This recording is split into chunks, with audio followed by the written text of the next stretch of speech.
Hello, I'm Paul Louis Metzger, the director of the Institute for Cultural Engagement, New Wine, New Wineskins, and welcome to another episode of New Wine Tastings.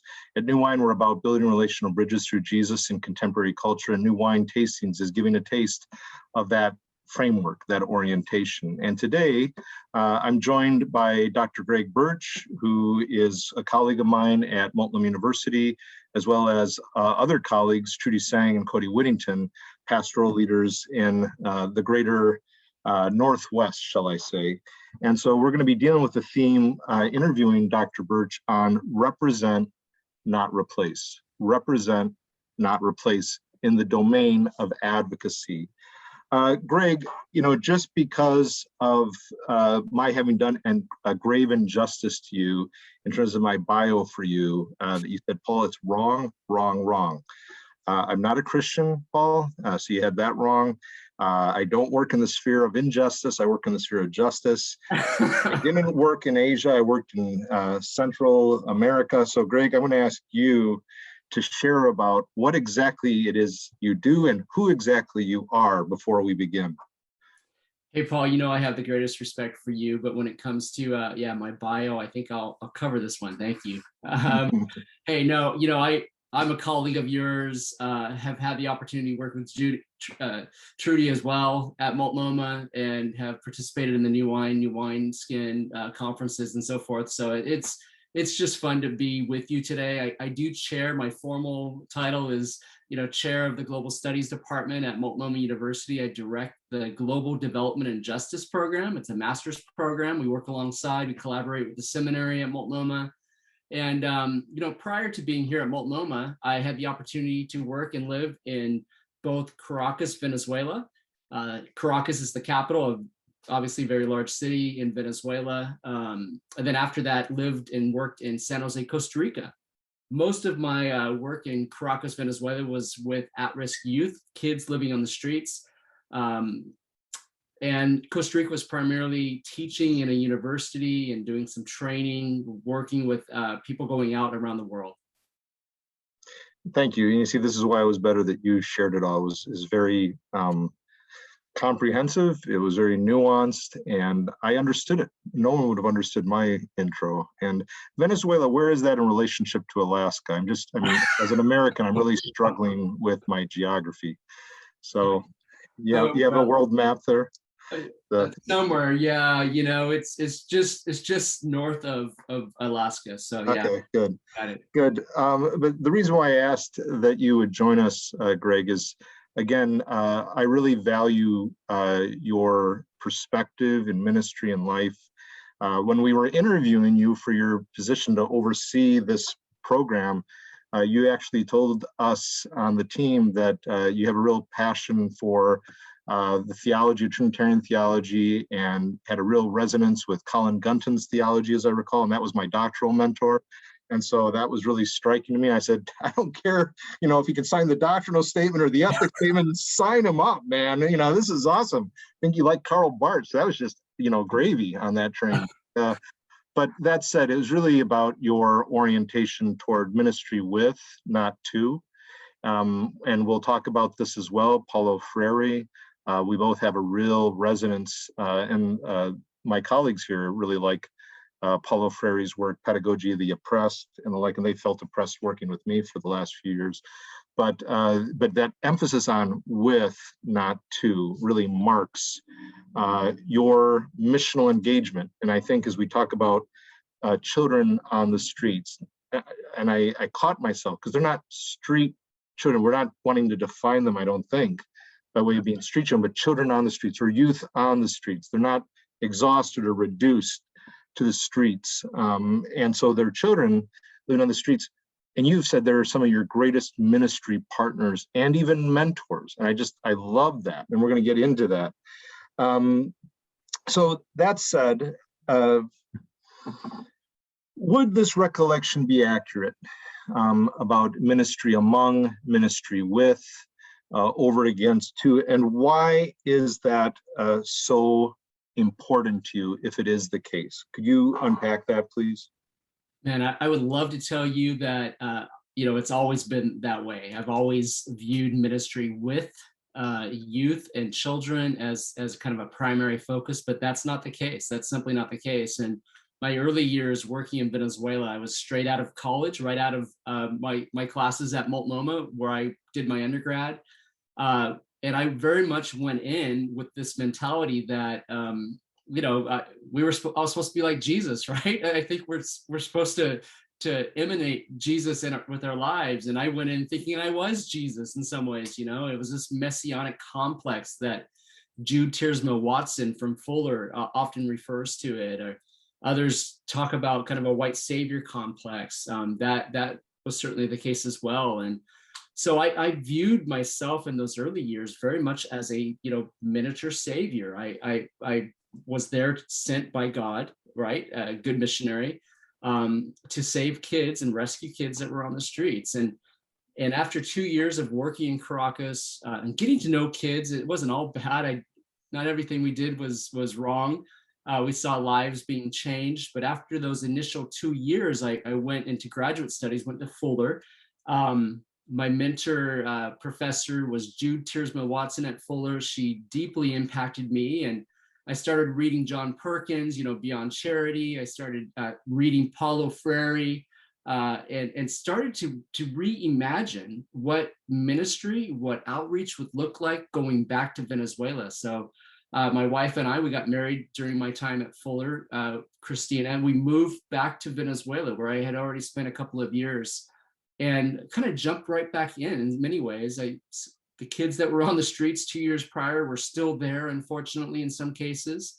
And I started having a new kind of paradigm. There was really a paradigm shift, this change, this lens of how I viewed my place in the world, and how I viewed the kids on the street and their place in the world really was different. And it was through this lens, of Paulo Freire, through the work of John Perkins and others, that I began to recognize that, and also someone who else deeply impacted me was Henry Nouwen. He spent 6 months after his time at Yale living and working in Peru and Bolivia. Many people don't know this about him, but during that time, he was discerning his calling, whether he would take up the vocation of service among the poor, working with the Marino brothers and sisters. And during that time, he wrote a journal called Gracias, which just means thanks. And in that journal, during my Fuller years, I was reading it. And in that journal, he talks about how he went to save and went to serve among the poor. But in the end, he actually learned more from the poor than he felt like he gave to the poor that he lived and worked among.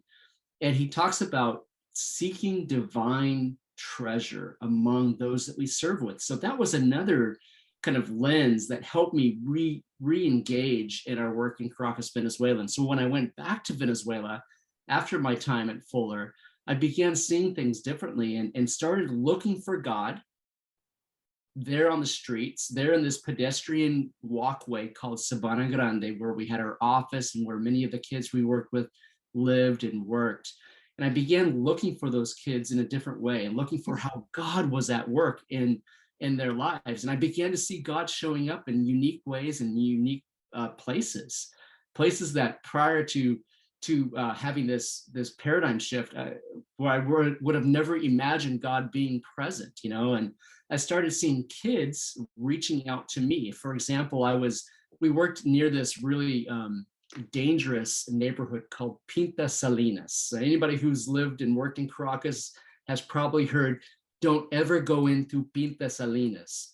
It's where most of the kids that we worked with would access crack, piedra, what they call piedra, which is a crack cocaine.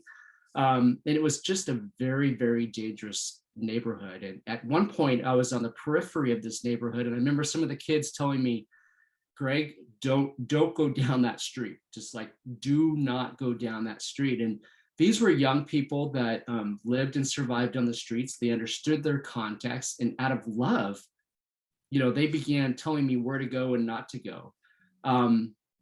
So it was those type of experiences, Paul, and that began to really impact my life and began teaching me that these were not kids that I was just sent to minister to, but actually to minister with. And man, I could go on and on. I don't know how much you want me to go on here, but we only have 5 hours, so yeah, let's make it quick. well, let me just share a quick story about Douglas. You know, one of the first kids that I got to know on the streets, his name was Douglas. All the other kids called him Mascota. And if you are a Spanish speaker, you know that means pet. For whatever reason, he was named Pet. And he lived on the streets for a number of years. In fact, he was the first kid that I got to know on a short-term vision trip there in 1993, a long time ago. Well, he was still on the streets when I showed up in 95. He was still on the streets when I showed up again in 1999 and 2000. And, you know, his life was being transformed by God in the street. I would like to say it was because of us. I don't think that's the case. I think God was already at work in his life before we showed up.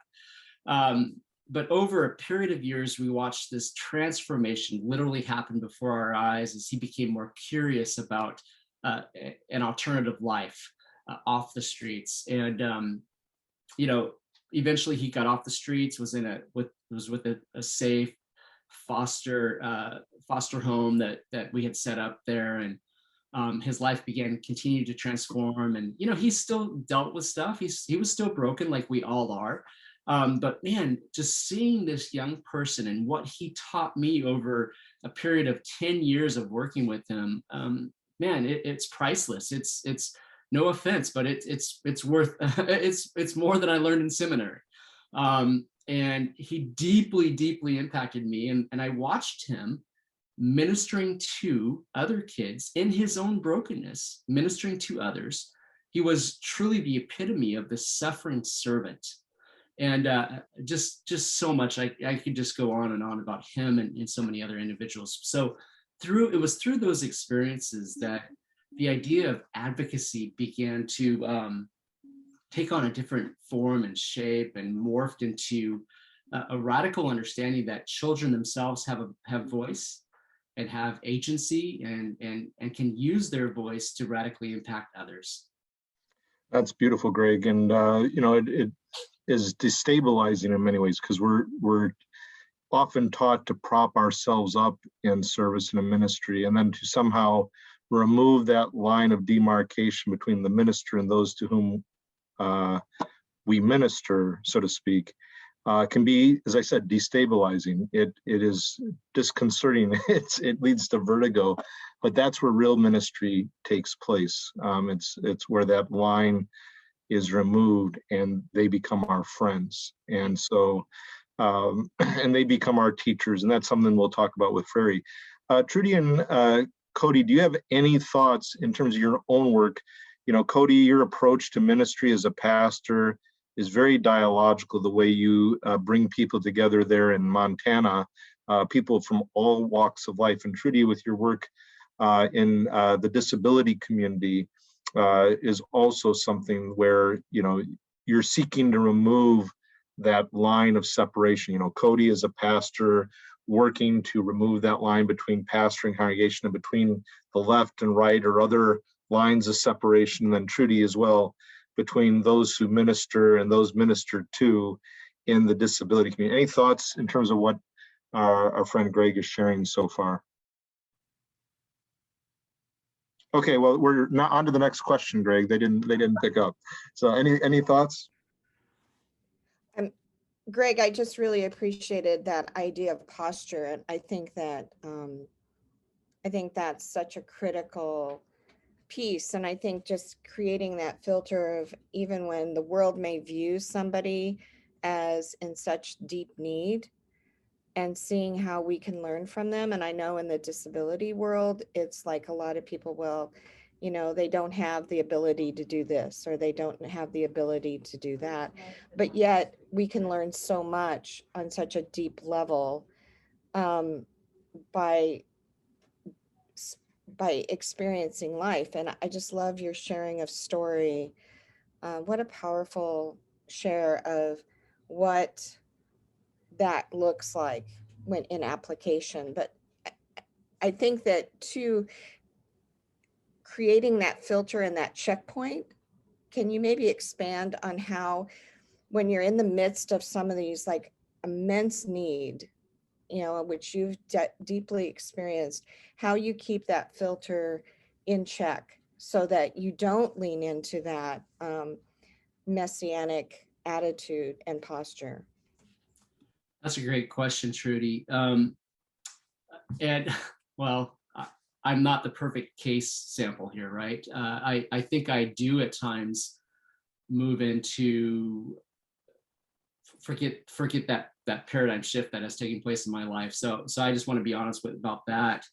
But ways of doing this is I think just recognizing that God is at work in the midst of situations. And I mean, there's times, so part of, forgive me, but my dissertation, I wrote it on child protection, as with an emphasis on child participation. These two kind of diametrically opposed ways of ministering to children and youth in these contexts, right? There's a big emphasis generally speaking, within our Christian, orphanages and outreaches and so forth, on protection. Like, let's protect kids at all costs, right? And even if that cost means devaluing their participation and their voice.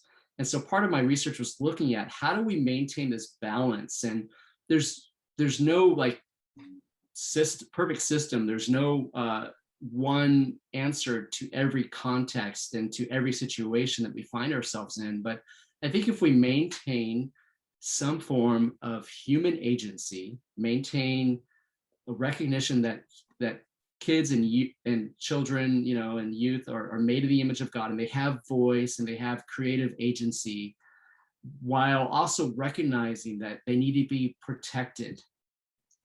So let's not forget that as well, right? And Trudy, I don't know if I'm answering your question, but there are moments when I think we need to jump in and recognize relief needs to take place. Like, we need to stop the bleeding now. And in some cases that is figurative. In other cases, situations that I've been in, that's literal. Let's stop the bleeding. And at that moment, I'm not thinking, what is the role of this young person who's been shot in the leg? What is their role in advocating for other kids when it comes to child abuse? I'm trying to stop the bleeding. I'm trying to find a solution for that immediate urgency, right?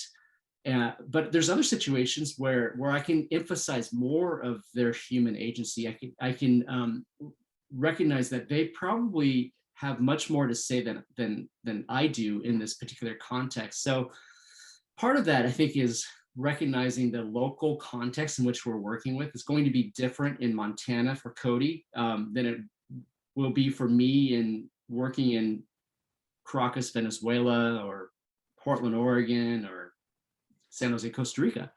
So recognizing the context, understanding the context in which we're working. But again, there's no perfect formula here. But overall, I think if we go in recognizing that people are made in the image of God, that they have creative agency, and unless it's a relief situation where we need to stop the bleeding, let's look for opportunities to give people voice, to recognize that they are fullest human, I don't know if that works, but they are fully human to the extent that they have voice and agency in this world. And, out of their very being, they will bring about change. So I don't know if I'm walking around your question, Trudy, forgive me, but those are some of the thoughts that come to mind.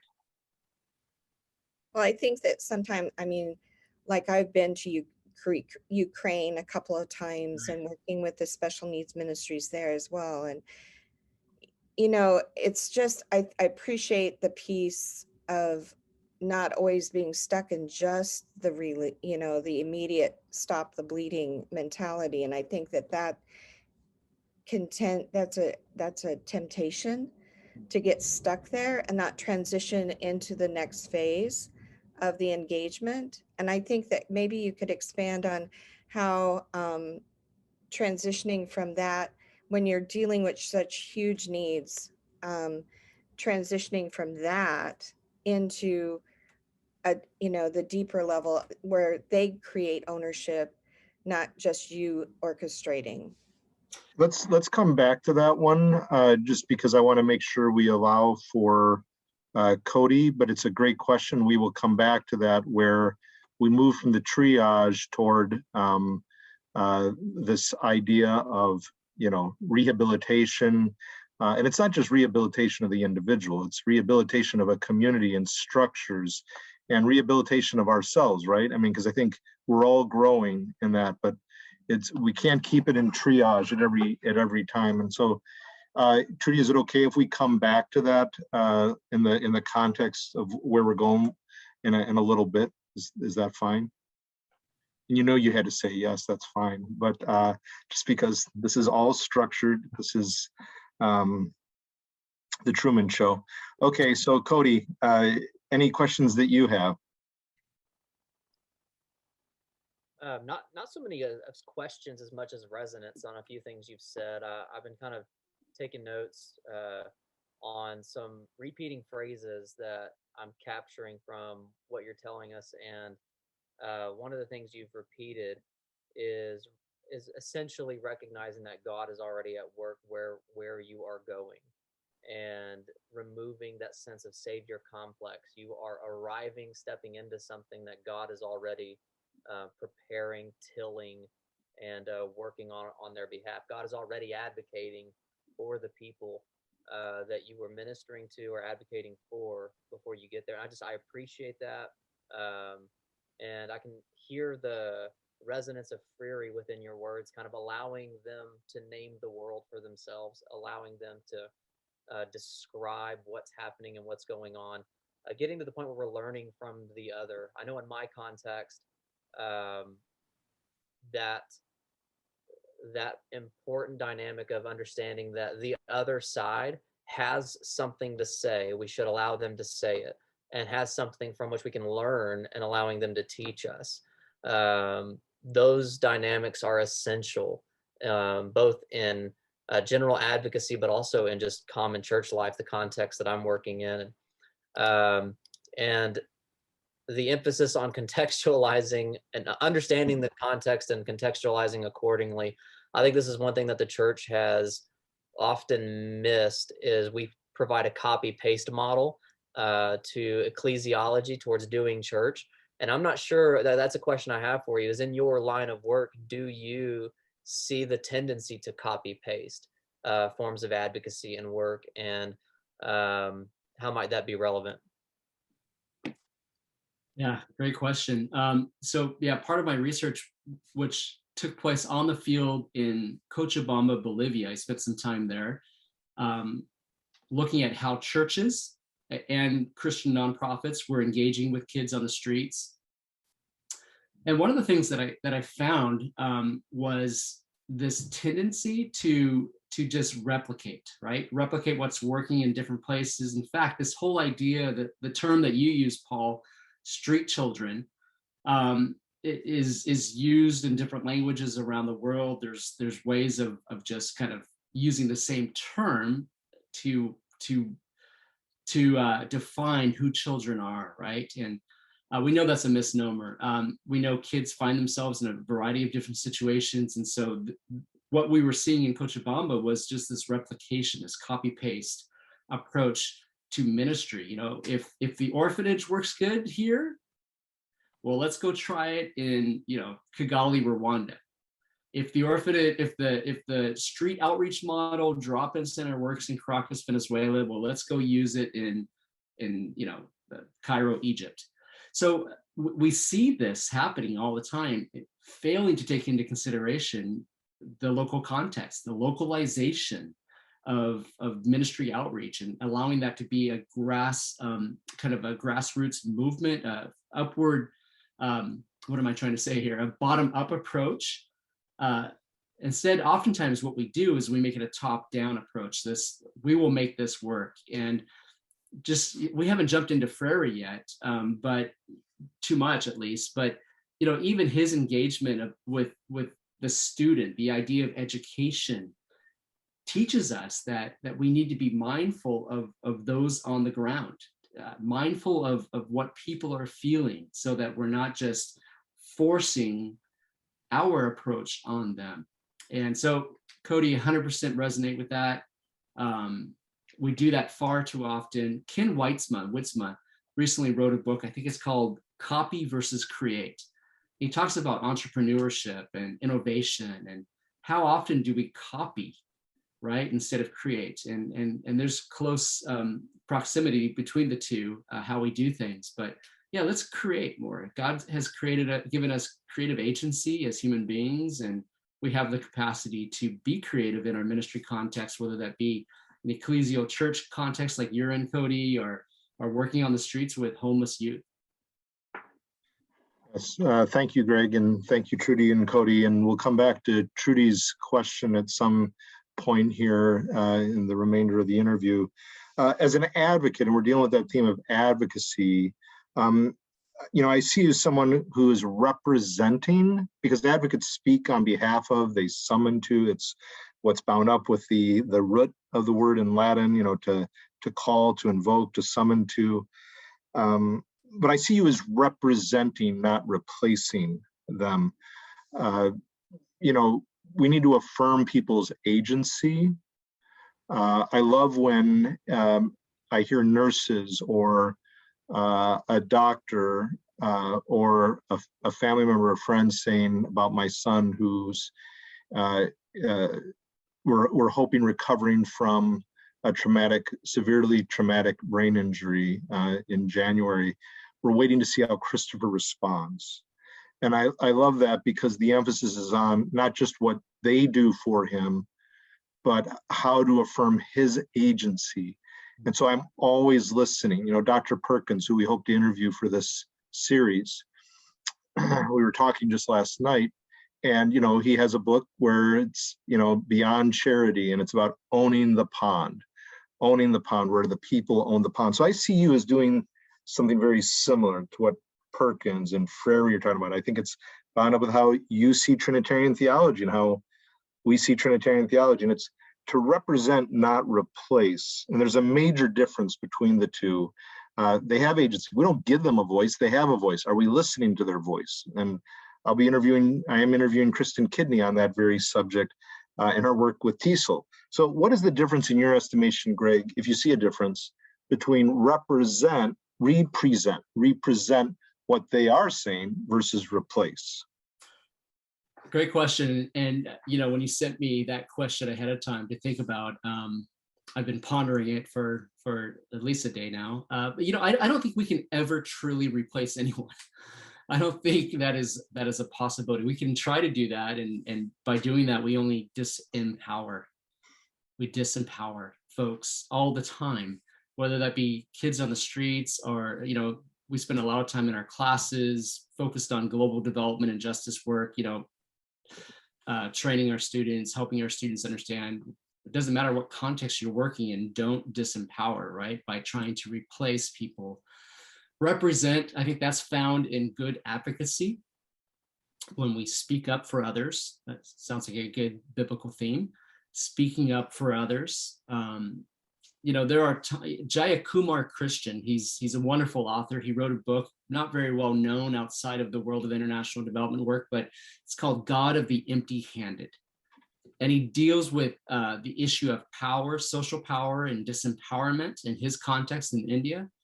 And he reminds us that, if you work among those who are disempowered, looking for opportunities to advocate for them by allowing their voice to speak through yours is critical. Now, that's very what's the word? That is a very valued, honorable task to represent people's voice. Those of us with power, with privilege, it's an opportunity to engage in this area of advocacy and to speak up for others when they don't have a voice. And so, simply by the fact that people are made in the image of God, we cannot replace them. Every single individual has capacity and voice to speak in through their very being. They bring about change. And I've seen that with kids on the street. So yeah, I would agree, Paul. I don't think we can replace folks. And if we do seek to do that, we are part of the problem. We are limited to a transactional version of ministry. We are what Paulo Freire calls the oppressor, to be honest with you. And looking for opportunities to animate people's capacity is part of the advocacy work that I think that we're called to. Yeah, very good. And I think I heard you say that this author articulates that we need to be framing our own engagement in such a manner that they speak through us. As we represent, they're speaking through us, is what I heard you say. And I think that's really beautiful and powerful. As we said, you've been inspired by Paulo Freire's work. I remember him reflecting back on his own childhood experience. If I'm not mistaken, his father was middle class, father and mother were middle class, the family was middle class, and they lost the resources. For a time, he lived in an impoverished setting, and he'd play football, what we'd call soccer, but he'd be playing football with these children in these, what we might call the inner city or what have you. And later, as he reflected back, he said, they're not stupid, they're hungry. The poor aren't stupid, they're hungry. And I just thought that was really striking, how he saw matters, because he lived in that context. So it was his situation too. He said that he saw the need to change the circumstances of impoverished people, and he was seen as a radical according to the fascist government of Brazil for his work. If I'm not mistaken, he was kicked out or he left because of pedagogy of the oppressed. And people love the banker model, like where we deposit our, supposed insights in people. And it's not to say that educators don't have insights, but often we're looking at pupils or students, or in this context, the children on the street, as those needing our nuggets, our pearls of great price, whatever you want to call it. And he said that banker model needs to be replaced. That needs to be replaced by a model of education where they are helping to craft the curriculum, because they are seeing things and they represent actually this, paradigm of what education needs to look like. And we need to be re-educated, so to speak, as the educator. And that just really takes the lid off, so to speak. No wonder it was seen as threatening. Yeah. So, the poor in his context need to help create the curriculum. And that would always be the case somehow, so that even when we're doing a syllabus for a course, there always needs to be some elasticity. It's not cement, so to speak. How does his framework, further to what you've already said, inspire and impact your approach to advocacy among people in impoverished situations, the way we normally think of impoverished situations and beyond? Yeah, great question. Well, first of all, let me just preface this by saying, if you plan to read Paulo Freire, Freire's like drinking a hot cup of coffee, like a boiling cup of coffee, right? Just drink it one sip at a time. Read Freire one sip at a time. Paul, I don't know if you've encountered the need to doing that as well. Sometimes I'll read one line of Freire and I'll be like, oh my gosh, I'm going to take a week and ponder this one line, right? So for your students and others.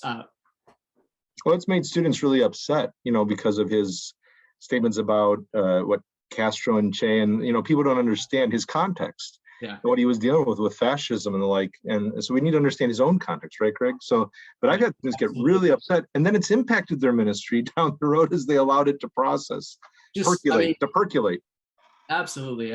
All good is God's good. All truth is God's truth. If truth is to be found in Paulo Freire, and I believe it is, some of his stuff, take the time to ponder it, despite your misgivings about some of his other stuff, so forth. But his idea of the pedagogical relationship, which is really presented as the alternative solution to this banking approach, is really the influence that that I think can have a very powerful impact on our ministries. So Paulo Freire, I forgot where I was going there for a second there. I wanted to kind of You're talking about having a hot cup of coffee. yeah, something like that. But the pedagogical relationship is a critical kind of paradigm shift in education. And by the way, he was primarily speaking about non-formal education when he said education suffers from narration sickness. And I think some of our education, even today in higher ed, suffers from narration sickness. You know, let's inject a little bit of creativity and allow the pupils, allow our students themselves to speak into what education looks like is really what he was calling for. And but this idea of pedagogical relationship or dialogical relationship is this idea that no longer is education subject to object, it's subject to subject, recognizing the agency that our students have. And it was that idea, that concept, that really revolutionized my understanding of working with kids on the street. It wasn't about opening up their heads, as you've already talked about, Paul, and depositing the information like, don't do this, don't do this, right? That's what he calls the education of the oppressor. But it's looking for God. Cody and I already talked about this a little bit, looking for God and what he's already doing in the people that you're working with, whether it be kids on the streets of Caracas or rural folk that are part of your parish. Look for what God is already doing and recognizing that those folks have something to teach us. They can impact their community regardless of where they're at in life and their brokenness. Recognize that people have this creative capacity to engage and with what God is doing. And man, if I've seen kids that sniff shoe glue and smoke crack on a daily basis being used powerfully by God in the streets, anyone is ripe for being a vessel of God, for being a vessel that God can use in many ways. And so recognizing that it's about the dialogue, it's about learning from each other, and not going in with this superiority complex that we think we have all the answers for what folks are dealing with. So that would be my response. And that's kind of my big takeaway from Paulo Freire. There's so many other topics we could probably talk about when it comes to Freire, but moving away from depositing information, thinking that we have these prescriptive remedies for folks, and recognizing that God is already at work in the midst of whatever situation they find themselves in, and looking for how God is at work and joining with him is critical. And again, back to the situation, I was interviewing a colleague of mine who's spoken to courses that I teach, and also has worked with us at New Wine for many years, Dr. Robert Potter, who's a medical ethicist. And he said just recently on an interview that in the medical community, it's about 13 seconds before the medical practitioner expert will interrupt the patient, 13 seconds. And he said, that's horrible. And you really got to listen. And I think the same thing for all of us in whatever domain. How well are we listening to people? Because we can't really assist or help if we haven't heard them first. And I think that's true. And we also need to be helped, again, because we're not the Messiah. Sun Chan Ra takes real issue with people trying to think in light of Philippians 2 that they need to empty themselves like Christ does. We're all empty. He's the only one who, in emptying himself, kenosis, though the outpouring really is how I look at it. He's the one who pours out into our lives. We're not emptying ourselves of anything. We're full of it, so to speak. And so, we just need to realize how desperate our need is for Christ and one another. Blessed are the poor in spirit, the spiritually bankrupt, for there's the kingdom of heaven. So that said, Trudi, why don't you come back before I ask my last question? I think now is as good a time for you to come back to that good question for Dr. Burch. Do you mind reframing it now? I'll try. I think it's just the idea of creating that continual relationship, not when somebody's in deep need that you have to do the physical need, the bleeding or the immediate need, but to not stay there, and I think it's easy to do the rescue and then not move into where there's more ownership. And so I think that transition of the posture, I think, is what I'm kind of looking at. I think it's on a spectrum from relief to be on the other side. Generally, I think of community development where you're working long-term with folks, but on that spectrum, I don't know if there's any one, one way to gauge whether you should be still focusing on relief or rehabilitation or development of the person or the community. The folks on the ground are going to be in the best place to decide whether or not they need to move from rescue or relief to rehabilitation of a community to ultimately development work, right? But it has to take place. At some point, we have to say, okay, they no longer need the provisions that we're bringing, whoever that might be, that community or that person. They no longer need the cargo ships full of supplies, because we've done some asset mapping. We've looked at what assets are available in the community, the resources that are available in the community, or the resources that the individual has to offer. And we recognize that they actually do possess capacity to help each other, to help themselves. And so at some point in the line, Trudi, so I guess I'm just saying, affirming, yes, at some point we need to move away from rescue relief to where we're depending much more on the capacity and the assets that are available in the community or in the person. And at some point we might just need to say, you know what, our job is done here.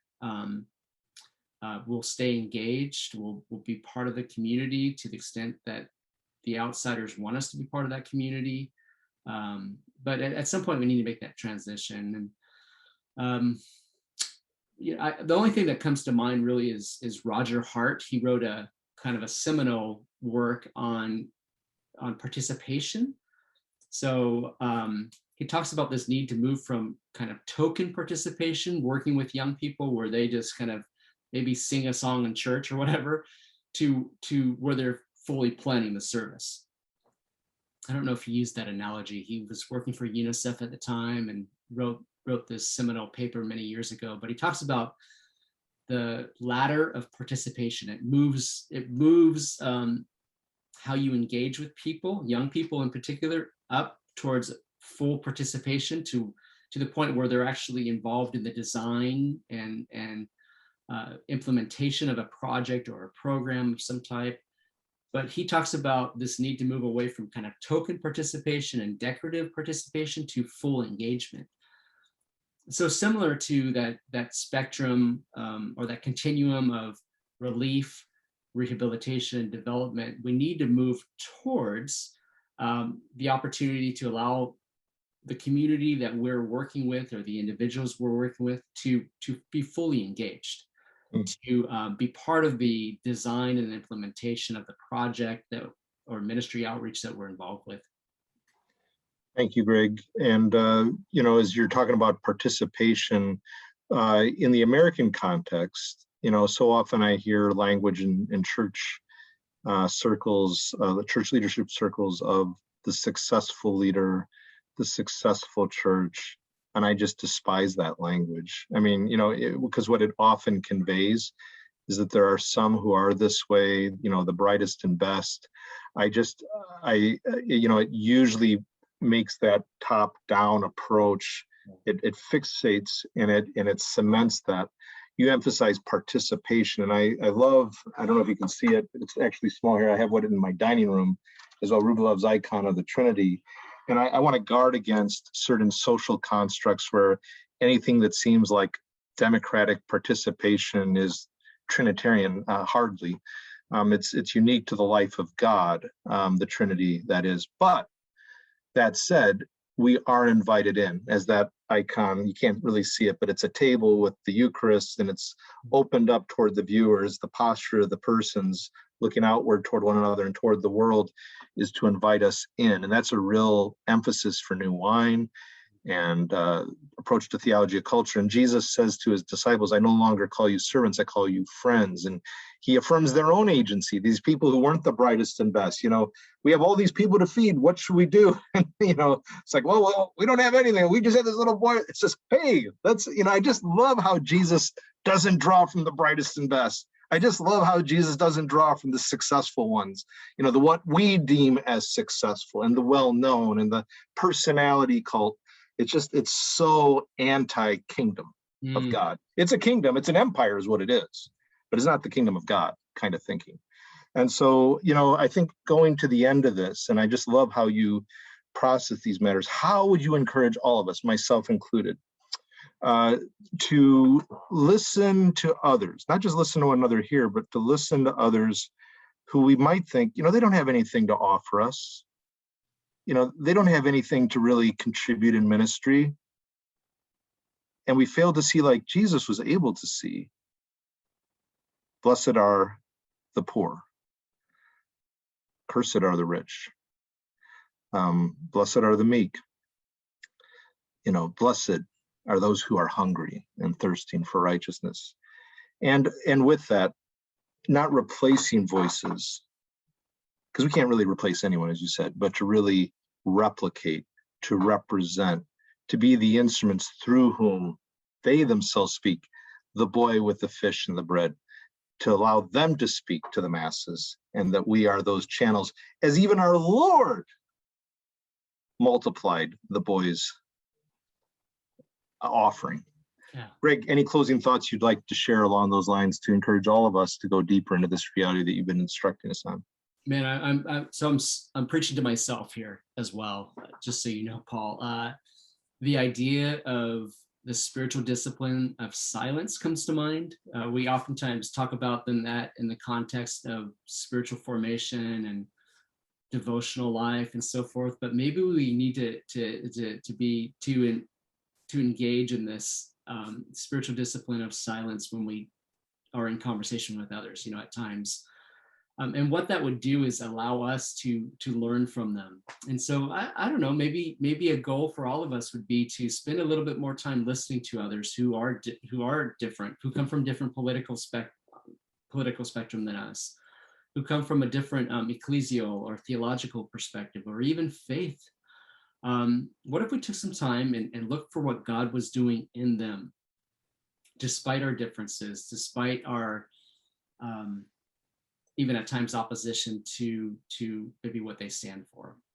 Maybe that would be a discipline that would be worthy of engaging in. And so that's something I would like to take some time even this week to do.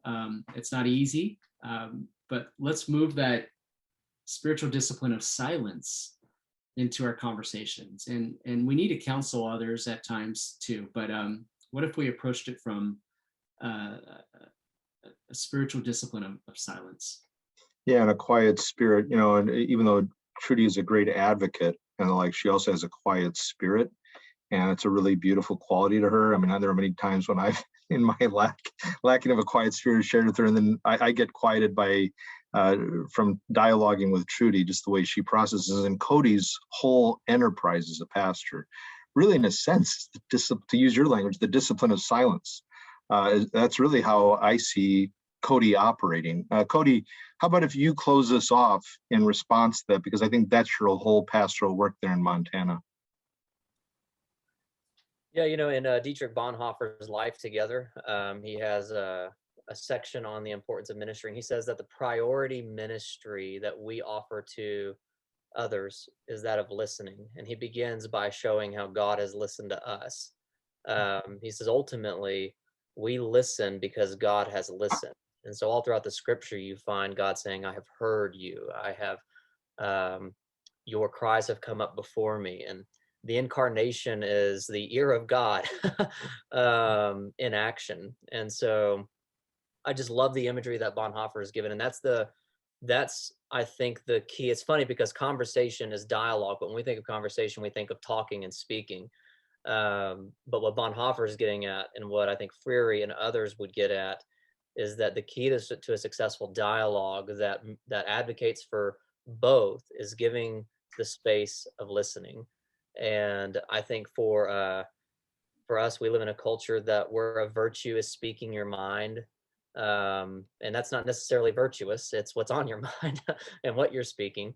But we value the virtue of speaking. In fact, 2016 exit polls on Hillary and Trump said, why did you vote for who you did? And on both sides, one of the values was they spoke their minds. And the countercultural posture of listening is what I'm hearing you talk about, and is what we feel like at the table is critical to the success of bridging relationships and building spaces of advocacy, because I can't advocate unless I truly know through listening what I'm advocating for, who I'm advocating for. And so I'll leave it at that. Thank you, Cody. And Greg, thank you very much for joining us, joining Trudi and Cody and myself here at New Wine Tastings. Dr. Greg Burch, who oversees the Global Studies program at Multnomah University in Portland, and when he's not working near Alaska and Venezuela or Costa Rica. Thank you so much for joining us, Greg. It's always good to be with you. It's really good to see you, Paul, Trudi, Cody. Cody, nice to meet you as well. Nice to meet you. Thank you so much for your time. All the best. Blessings to everyone who's joined us for this episode. God's blessings as we listen and as we learn and as we advocate in a way where we represent and allow people to replicate their voices through us for Jesus' sake. Excuse me. Amen.